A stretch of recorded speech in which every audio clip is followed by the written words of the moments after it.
केंद्रीय कोयला मंत्री ने कहा, बिजली की आपूर्ति के लायक पर्याप्त है कोयले का भंडार।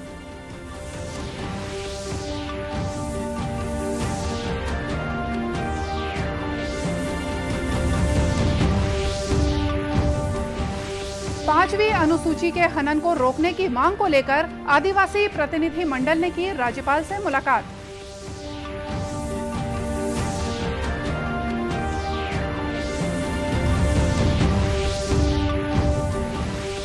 स्वतंत्रता सेनानी ठाकुर प्यारेलाल ठाकुर की स्मृति में विशेष डाक टिकट आवरण का हुआ विमोचन।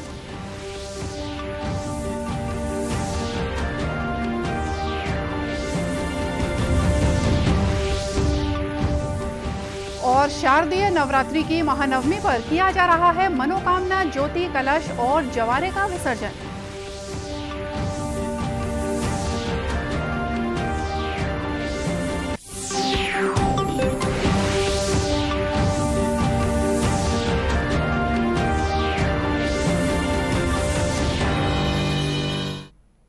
नमस्कार, आप देख रहे हैं दूरदर्शन समाचार। मैं हूं मोनिका शर्मा और आइए अब देखते हैं समाचार विस्तार से।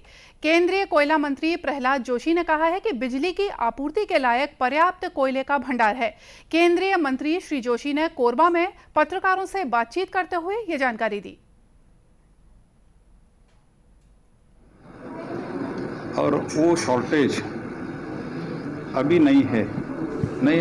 इसका मतलब नहीं है कि 20 दिन का 40 दिन का स्टॉक, ऐसे नहीं बता रहा हूँ, लेकिन जितना बिजली का आपूर्ति करने के लिए चाहिए है उतना तो हम कर रहे हैं। एक्चुअली आज के हिसाब से 1.9 मिलियन टन पर डे हमको देना था, हमने 2.08 मिलियन टन दिया है। इससे परिस्थिति सुधर रहा है और आगे भी सुधरेगा, ऐसा मुझे पूरा विश्वास है।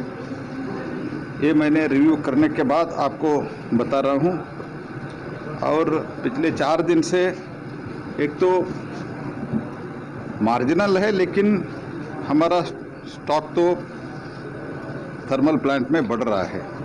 ऐसी क्या वजह? और मैं यहाँ पर दीपिका जेवरा और कुसमुंडा का खदान का प्रत्यक्ष आज समीक्षा किया हूँ। इन खदानों की कोयला का उत्पादन की समीक्षा की है। मैंने अधिकारीगण को स्पष्ट आदेश दिया हूं कि बिजली उत्पादन का थर्मल प्लांट के इनका जो लक्ष्य है, लक्ष्य तो उन्होंने तय किया है, वो लक्ष्य को एट एनी कॉस्ट अचीव करने के लिए मैंने आदेश किया हूं। उतना एज इट इज़ इधर थोड़ा लक्ष्य कम होने के बावजूद भी हम 2 मिलियन अभी सप्लाई कर रहे हैं, 2 मिलियन से ज़्यादा पर डे। और इधर थोड़ा लक्ष्य के अनुसार चले तो और भी ज़्यादा होगा। लक्ष्य थोड़ा कम है, वो आपूर्ति करने का पूरा विश्वास उन्होंने भरोसा मुझे दिलाया है। गौरतलब है कि केंद्रीय मंत्री ने एसईसीएल के मेगा कोल प्रोजेक्ट गेवरा माइन सहित कुसमुंडा और दीपका खुली खदान का निरीक्षण किया। कोयला खदानों के निरीक्षण के दौरान श्री जोशी ने गेवरा कोयला खदान में 200 टन के डंपर से लोडिंग पॉइंट तक पहुंचकर कोयला उत्पादन के कार्यों की जानकारी ली। उन्होंने एसईसीएल की समीक्षा बैठक में कोयला उत्पादन बढ़ाने और ज्यादा से ज्यादा मात्रा में बिजली संयंत्रों को कोयला आपूर्ति का निर्देश दिया गया। बस्तर को नगर पंचायत बनाए जाने का विरोध कर रहे आदिवासियों का दल 300 किलोमीटर की पदयात्रा कर रायपुर पहुंचा। यहां उन्होंने राज्यपाल से मुलाकात की और 5वीं अनुसूची में उन्हें दिए गए अधिकार के हनन को लेकर जानकारी दी। आदिवासियों के प्रतिनिधि और पूर्व केंद्रीय मंत्री अरविंद नेताम ने कहा कि आदिवासी उन्हें मिले अधिकारों की अनदेखी से नाराज हैं। श्री नेताम ने बताया कि 80 ग्राम पंचायतों को नगर पंचायत बनाया गया है। आदिवासी समुदाय इसी का विरोध कर रहा है। आदिवासी समाज एक बात पे बहुत निराश है। निराश ये है कि बहुत से संविधान में व्यवस्था है, इनकी हित को रक्षा के लिए बहुत से कानून बनाए गए पार्लियामेंट में, राज्य सरकारों ने विधानसभा में बनाए, उनका ईमानदारी से पालन नहीं हो रहा है। राज्यपाल ने कहा कि वे आदिवासियों को उनका हक दिलाने के लिए पूरा प्रयास करेंगी। अलग से प्रावधान संविधान में किए गए हैं कि इन पंचायतों में बगैर राज्यपाल के अनुमोदन से यहाँ न नगर पालिका जाई जा सकती है, न नगर निगम बना जा सकता है और न ही नगर पंचायत। फिर भी शासन में अगर बनाना है तो गवर्नर से इसका अनुमोदन होना चाहिए था। ऐसे बहुत सारे प्रदेशों में भी किया है, आंध्र प्रदेश में हुआ है, झारखंड में हुआ है, उड़ीसा में हुआ है, मध्य प्रदेश में। तो आंध्र प्रदेश के लोग कोर्ट चले गए थे, हाई कोर्ट, तो हाई कोर्ट ने कहा था कि ये कानून के विपरीत है और इसलिए वहाँ पर जो लोग गए थे और उन्होंने अवैधानिक तरीके से उसको अस्वीकृत कर दिया कि सरकार इन क्षेत्रों में नगर पंचायत नहीं बना सकती है जब तक कि गवर्नर इसके लिए स्वीकृति न दे। तो इसी तरह से यहाँ भी हुआ। ये बात मैं जब गवर्नर के रूप में छत्तीसगढ़ में आई तो बहुत सारे आवेदन मेरे पास लोग मिल रहे थे उस समय, बहुत सारे आवेदन के लिए, और मैंने समय समय पर मुख्यमंत्री जी को भी पत्र लिखा, शासन स्तर पर लिखा और हमारे राष्ट्रीय स्तर पर भी इसका ध्यान मैंने आकर्षित किया कि इस तरह का जो हुआ है इन क्षेत्रों में, अनुसूचित क्षेत्र में जो पैसा कानून ऑलरेडी लागू है, वहाँ नगर पालिका कैसे लागू हो सकता है अधिनियम। वहीं मुख्यमंत्री भूपेश बघेल ने कहा कि आदिवासियों से बातचीत के लिए वे तैयार हैं। राष्ट्रव्यापी कोविड टीकाकरण अभियान के अंतर्गत अब तक देश भर में 96 करोड़ 82 लाख से ज्यादा कोविड रोधी टीके लगाए जा चुके हैं। मंत्रालय ने बताया कि कल 18,987 नए रोगियों में संक्रमण की पुष्टि हुई। देश में 2,07,653 लोगों का इलाज चल रहा है। पिछले 24 घंटों में 19,808 रोगी स्वस्थ हुए हैं। महामारी से अब तक कुल 3,33,62,709 रोगी स्वस्थ हुए हैं। स्वास्थ्य मंत्रालय ने बताया कि देश में स्वस्थ होने की राष्ट्रीय दर 98.07% हो गई है। देश में अब तक 58 करोड़ 63 लाख से ज्यादा कोविड नमूनों की जांच की जा चुकी है। वहीं प्रदेश में बीते 24 घंटों के दौरान 20,428 कोविड नमूनों की जांच की गई, जिसमें से 28 में कोविड संक्रमण की पुष्टि हुई है। इसी के साथ प्रदेश में औसत पॉजिटिविटी दर 0.14% पहुंच गई है। भारतीय डाक द्वारा राष्ट्रीय डाक सप्ताह के दौरान छत्तीसगढ़ के स्वतंत्रता सेनानी ठाकुर प्यारेलाल ठाकुर की स्मृति में विशेष डाक टिकट आवरण का विमोचन किया गया। गौरतलब है कि भारतीय डाक विभाग द्वारा आजादी के अमृत महोत्सव वर्ष में देश के लिए अपना सर्वस्व न्यौछावर करने वाले वीर शहीदों की स्मृति को बनाए रखने के लिए प्रयास किए जा रहे हैं। इसी कड़ी में डाक विभाग द्वारा दुर्ग सांसद विजय बघेल ने स्वतंत्रता सेनानी ठाकुर प्यारेलाल के जीवन वृत्त पर आधारित विशेष आवरण का विमोचन किया। इस मौके पर सांसद ने कहा कि स्वतंत्रता संग्राम सेनानी ठाकुर प्यारेलाल प्रदेश में श्रमिक आंदोलनों के सूत्रधार और सहकारिता आंदोलन के प्रणेता हैं। कमजोर वर्गों के लिए सदा लड़ते रहते थे। अनेक संगठनों के माध्यम से हर वर्ग को उन्होंने एक किया और अपने अधिकारों के लड़ने की उनको हिम्मत दी। सभी के अधिकारियों की लड़ाई में उन्होंने स्वयं होकर हिस्सा लिया उनके साथ और उनका नेतृत्व भी किया। सहकारिता के भी महानायक थे। सहकारी आंदोलन उनके ही माध्यम से शुरू हुई थी और जिसका प्रतिफल आज यहाँ इन सरकार ही उद्धार की भावना से आज सहकारिता क्षेत्र आगे पल फूल रहा है। वहीं पोस्ट मास्टर जनरल छत्तीसगढ़ डाक परिमंडल रामचंद्र जायभाई ने कहा कि आजादी के अमृत महोत्सव के तहत प्रतिदिन हमारा विभाग अनेक कार्यक्रम और गतिविधियां आयोजित कर रहा है। तो उसको भी इसके साथ जोड़ा गया है और 11 से 17 अक्टूबर तक इसको बड़ी धूमधाम से इस बार मनाया जा रहा है। इसमें काफ़ी एक्टिविटीज़ इसमें रखी जाती है। अलग अलग दिन होते हैं, जैसे सेविंग बैंक का एक दिन किया है, एक इंश्योरेंस के लिए दिन दिया है। आज का दिन जो है वो फिलाटेली का दिन है। तो इस तरह की एक्टिविटी रहेगी। उसमें कस्टमर्स है, जैसे स्पीड पोस्ट के बड़े कस्टमर्स हैं, उनके साथ भी मुलाकात करेंगे और प्रेस के साथ प्रेस मीट करके उनको भी जो डिपार्टमेंट के प्रोडक्ट्स है, नई योजनाएं हैं, उनके बारे में अवगत कराएंगे। इस अवसर पर स्वतंत्रता सेनानी ठाकुर प्यारेलाल के परिवारजन, प्रवर डाक अधीक्षक दुर्ग, डाक विभाग के वरिष्ठ अधिकारी और कर्मचारी मौजूद रहे। आज शारदीय नवरात्र की महानवमी है। महासिद्धिदात्री की आराधना के साथ ही परंपरागत रूप से जलाए गए मनोकामना ज्योति कलश और जवारे विसर्जन का सिलसिला शुरू हो गया है।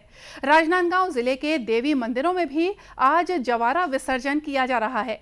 यहां ज्योति कलश और जवारे को विधि विधान से पूजा अर्चना कर बूढ़ा सागर तालाब में विसर्जित किया जा रहा है। इस दौरान माता की सेवा गीत के साथ उन्हें विदाई दी गई।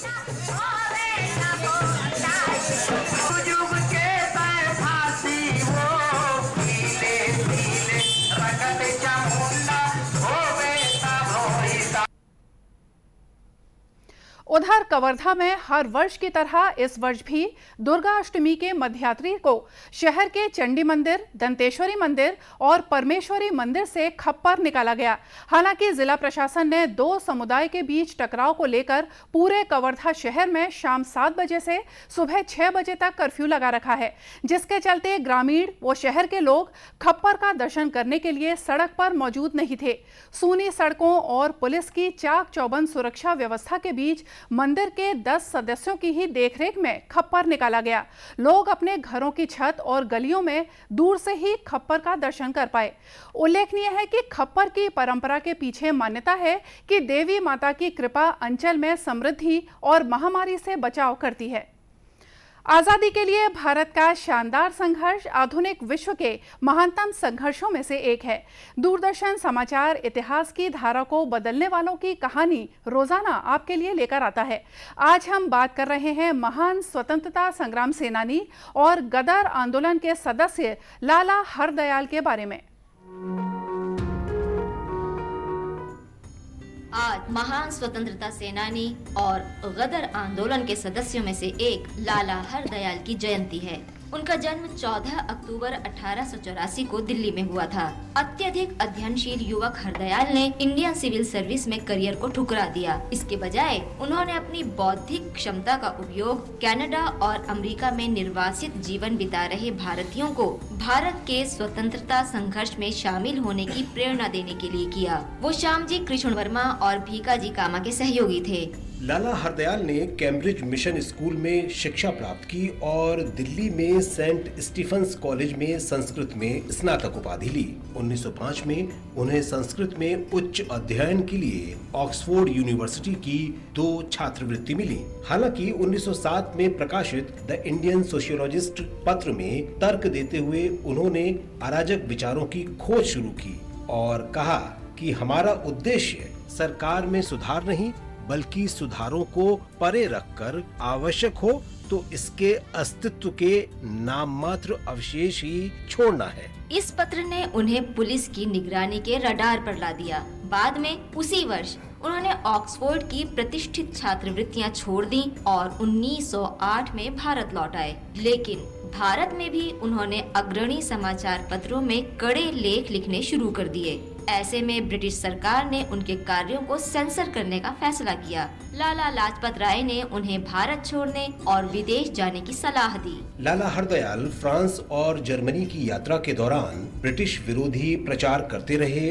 और ब्रिटिश विरोधी संघर्ष सफलतापूर्वक चलाने की कुंजी के रूप में पश्चिमी विज्ञान और राजनीतिक दर्शन की सराहना भी करते रहे। 1911 में वे अमेरिका पहुंच गए, जहां वे औद्योगिक संघों से जुड़ गए। 23 दिसंबर 1911 को भारत के वायसराय लॉर्ड हार्डिंग की हत्या के बसंत कुमार विश्वास के प्रयास का हरदयाल पर गहरा असर पड़ा। हरदयाल के मार्गदर्शन में 1 नवंबर 1913 को गदर पार्टी की स्थापना हुई। अप्रैल 1914 में अराजक साहित्य के प्रचार प्रसार के कारण अमेरिका सरकार ने उन्हें गिरफ्तार कर लिया, लेकिन वो वहां से जर्मन शहर बर्लिन भागने में सफल रहे। बर्लिन में उन्होंने बर्लिन कमेटी के गठन में सहयोग किया और अंग्रेजों से लड़ाई के लिए जर्मन इंटेलिजेंस ब्यूरो की सहायता की।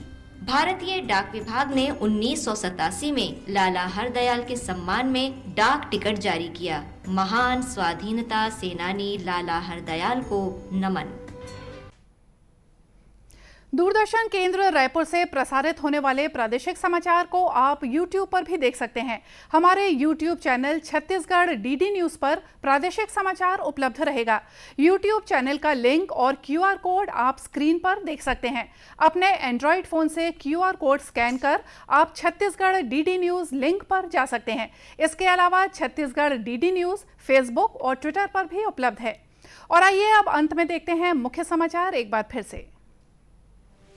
केंद्रीय कोयला मंत्री ने कहा, बिजली की आपूर्ति के लायक पर्याप्त है कोयले का भंडार।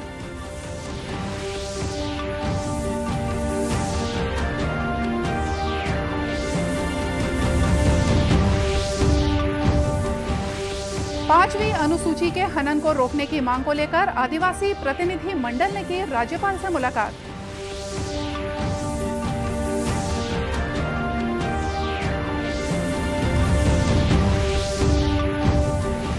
स्वतंत्रता सेनानी ठाकुर प्यारेलाल ठाकुर की स्मृति में विशेष डाक टिकट आवरण का हुआ विमोचन।